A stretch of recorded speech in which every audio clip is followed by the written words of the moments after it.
నమస్కారం సార్. బాగా wait చేయించానా? Power కోసం 10 ఏళ్ల నుంచి వెయిట్ చేస్తున్నాను. 10 నిమిషాలు లెక్క కాదు. కూర్చో. సీఎం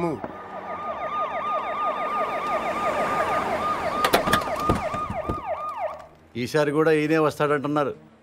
రాకూడదు.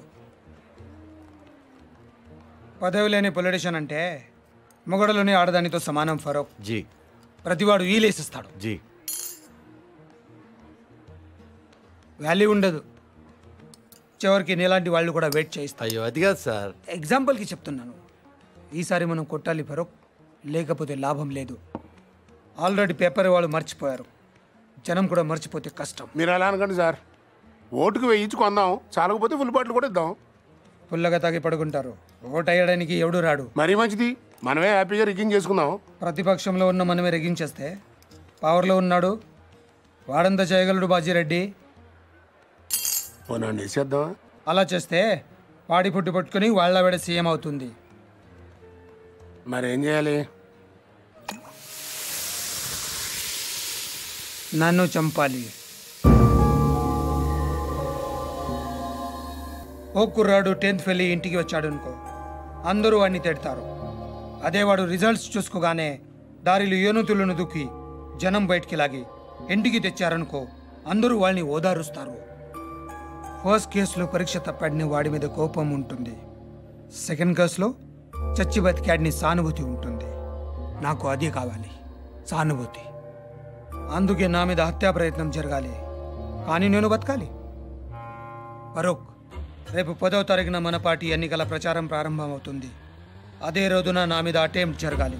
నన్ను హాస్పిటల్లో జాయిన్ చేస్తారు. టీవీ వాళ్ళు కవర్ చేస్తారు.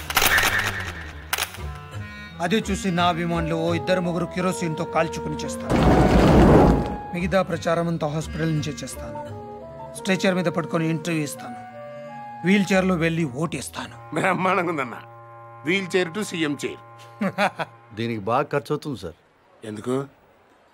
చంపాలంటే 1116 కూడా చేసేవాళ్ళు ఉన్నారు. బీహార్ నుంచి వస్తారు, చంపెళ్ళిపోతారు.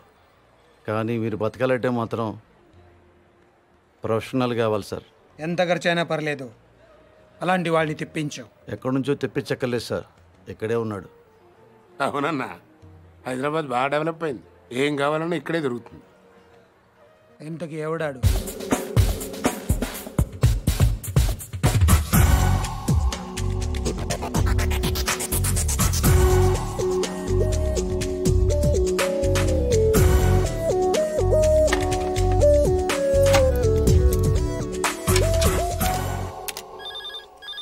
అదే నియోజకవర్గాన్ని మనం ఉన్నారు సార్. సార్ ఫోన్ మీకే సార్.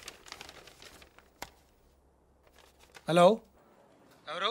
ఫరూక్ మీతో మాట్లాడమని చెప్పాడు. ఒక నిమిషం చూడు. హలో, నేను బాజిరెడ్డిని చెప్పమ్మా. ఫోన్ శివారెడ్డికి ఇవ్వండి. నాకు చెప్తే శివారెడ్డి చెప్పినట్టే. మిమ్మల్ని కాలిస్తే ఆయన కాల్చినట్టేనా? జోకులు బాగా వేస్తావే. గన్ను కూడా బాగా కాలుస్తాను. మనకు కావాల్సింది కూడా అదేలేమ్మా. ఫరూక్ అంతా చెప్పుంటాడు కదా, మర్డర్ జరగాలి కానీ మనిషి మాత్రం మిగలాలి. 1.5 అవుద్ది. ఎంత? 1.5. బాగా ఎక్కువ కదా. పొలిటికల్ కన్సెషన్ ఏం లేదా అమ్మా? పోనీ గిఫ్ట్ కింద మిమ్మల్ని ఫ్రీగా కాల్చిన. అంత గిఫ్ట్ మనకు వద్దులే కానమ్మా. ముందు 75, పని అయ్యాక 75, ఓకేనా? పని అయ్యాక నేను దొరికిపోతే? మొత్తం తీసుకుని నువ్వు మిస్ అయిపోతే? నాకు మర్డర్ చేయటమే వచ్చు, మోసం చేయటం రాదు. ఓకేనయ్యా, ఒకేసారి ఇచ్చేస్తాను. కానీ ఇచ్చే ముందు మన ఇద్దరం ఒకసారి కలవటం ఫార్మాలిటీ కదా. అవసరం లేదు. మాకు అవసరం. 1.5 ఇస్తున్నామయ్యా. కనీసం నీ ఫోటో చూసే భాగ్యం కూడా మాకు లేదా? గన్ చూడాలనుకోండి, తప్పు లేదు. కానీ బుల్లెట్ చూడాలనుకోవద్దు, చచ్చిపోతారు. డబ్బుల్ని 1000 రూపాయల డినామినేషన్లో బండిల్ కట్టండి. ఆ బండిల్ను ప్లాస్టిక్ కవర్లో ప్యాక్ చేసి ఆ ప్యాకెట్ని రెడ్ కలర్ VIP బ్యాగ్లో పెట్టండి. మీ మనిషిని రేపు రాత్రి 9ంటికి బ్యాగ్తో సహా బేగంపేటలో లోకల్ ట్రైన్ ఎక్కమనండి. బ్యాగ్ని సీట్ కింద పెట్టి గట్కేస్తలో బ్యాగ్ వదిలి దిగిపోమని చెప్పండి. దిగాడా? నువ్వు అక్కడే ఉండు. ఆడు మన ఎయిర్ బ్యాగ్తో దిగుతాడు. ఫాలో చేసి ఆడు ఎక్కడికి వెళ్తున్నాడు చూసి నాకు ఫోన్ చేయి. అలాగే sir. Sorry. It's okay. Okay ఏంటి ఓకే? మీకా సార్? ఆడికి చెప్పాను. వాడిని చూసావా? వీడు ఆడుగా సార్, వేరేవాడు. వాడు కాకుండా వేరే వాడు అయినప్పుడు వాడు ఇంకెవడో అయి ఉంటాడు కదా సార్. ఆబ్రెయిన్ నా కొడక 1-2 కాతరా 1.5 లెక్కటానికి ఒక రోజు అట్టింది. సార్ సార్ ట్రైన్ కదిలింది. అట్టగా చూస్తా ఉండు, తర్రని వెళ్ళిపోద్ది. అవును సార్. ఎక్కి చావు. సార్ బ్యాగ్ ఉందా? ఉంది సార్, కానీ డబ్బులు లేవు sir. Download and subscribe to ETV win app. 99 రూపాయలు మాత్రమే.